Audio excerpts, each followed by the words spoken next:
return from where I've been.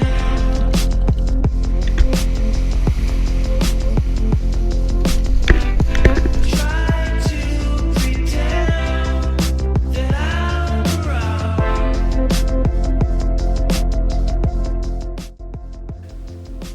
Hi, my name's Christian, and this is my story.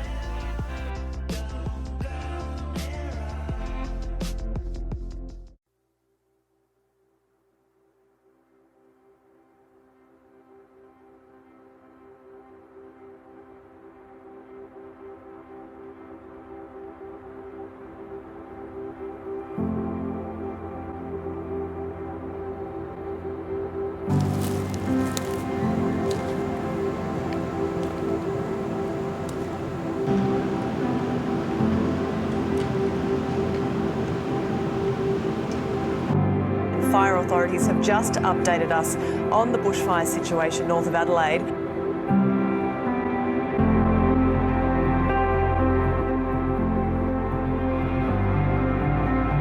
Change is a beautiful thing that can tear down forests and build up cities.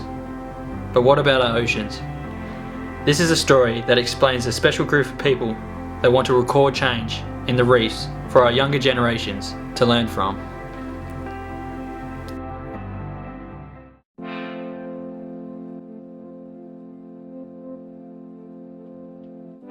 Neville Hudson. My role is to be the coordinator for the intertidal monitoring at Aldinga and at Lady Bay.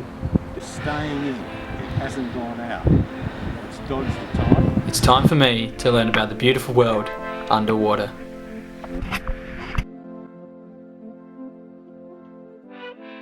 Our objective is to collect really good information about what is out here now, what creatures live here, what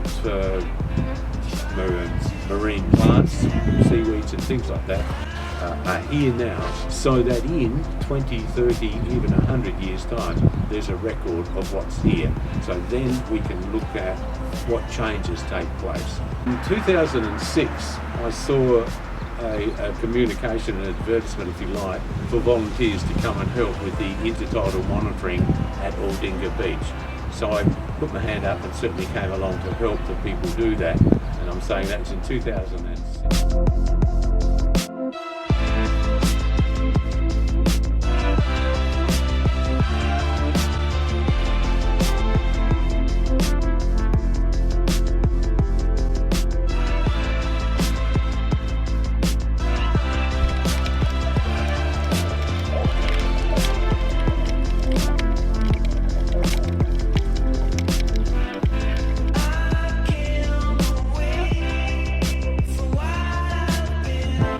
We do these 3 surveys in terms of taking out 2 tapes, 2 measuring tapes, laying them out 20 metres long. Then we do the 3 surveys. One is along one of the tapes, we look at the marine plants and what's called the substrate. That means the plants that are growing on the reef at that particular spot, whether there are tube worms there, whether there are mussels there. We look at and count the amount of marine mollusks or shells that are there.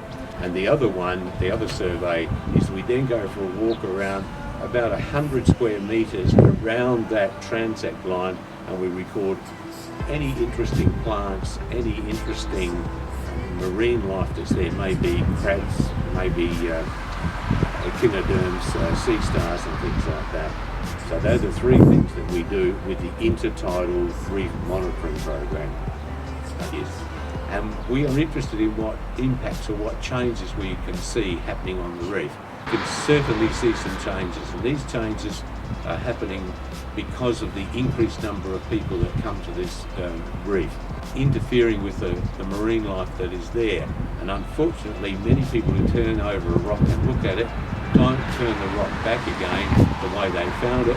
Therefore, the creature that was exposed, or the creatures and marine life that was under there that's exposed to the sun, they then can die.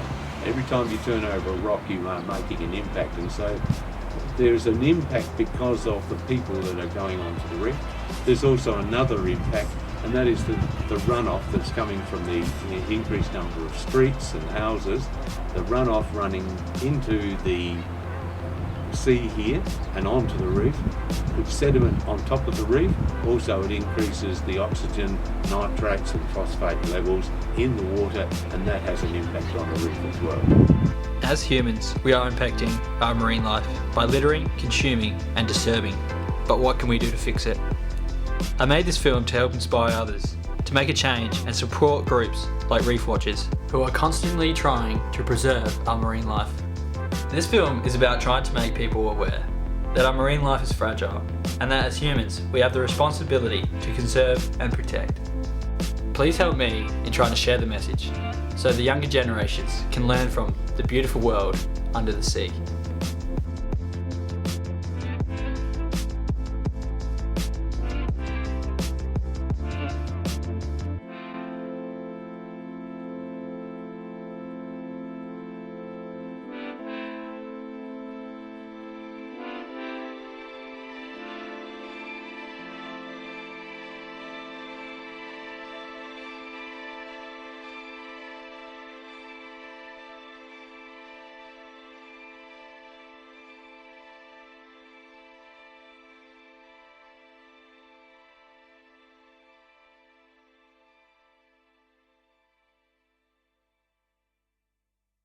I want to give a big thanks to everybody down at Reef Watchers for inspiring me to make a change and for all the great work you guys do. Thanks.